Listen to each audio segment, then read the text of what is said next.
Hello and welcome to art class again. We are going to be doing our drawing again, but this time we're going to work on drawing up close detail of objects, and we're going to also discuss thumbnails and composition. So today, before we head outside, I'm going to give you a little mini lesson here on those items. When you go outside, you're going to select one or two items that you think are small, but we're going to zoom in and do huge. So I today found a leaf.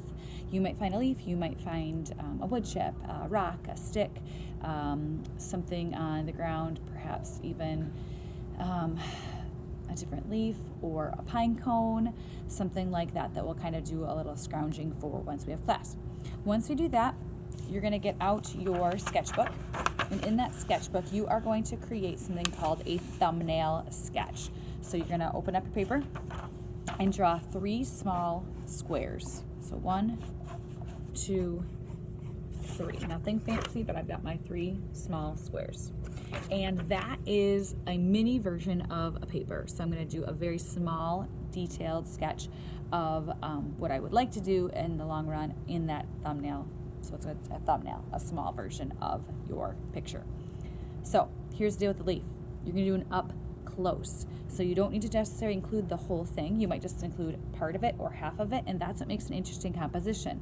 So if this were my paper, you might say that my leaf is going to take up half of the paper, or you're going to blow it up really big. So I'm going to start by doing my leaf. I'm going to look at the details, start at my edges, look at the contours, and start to think about how I might want to position that so it looks like it's huge on my paper. So I'm actually going to do this. Just a quick sketch with some detail, and I'll show you what I've got when I'm done.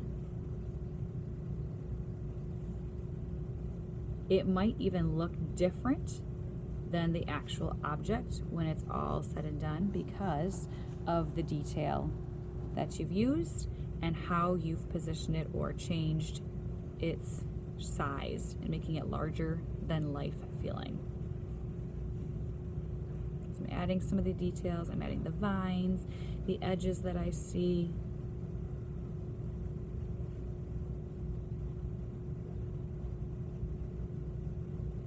Take a couple minutes to do that.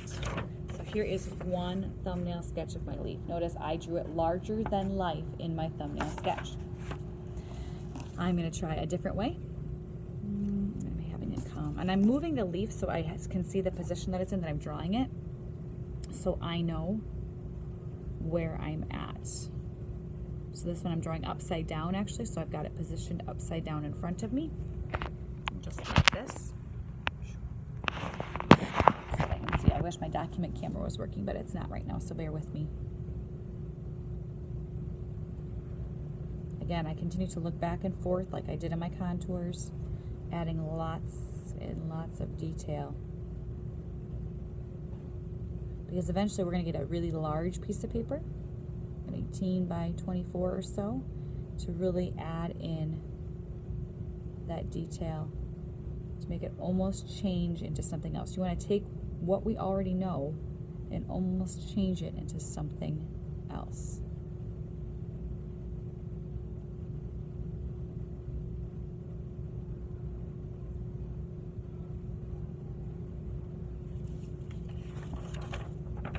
Here's my next one. And I'm going to do that one more time. I'm going to do something different.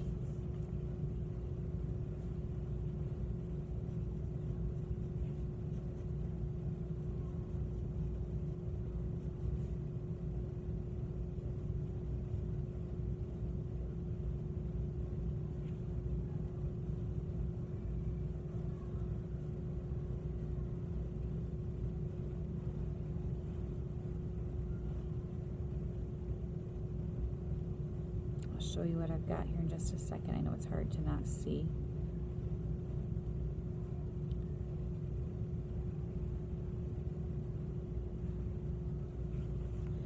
But here is my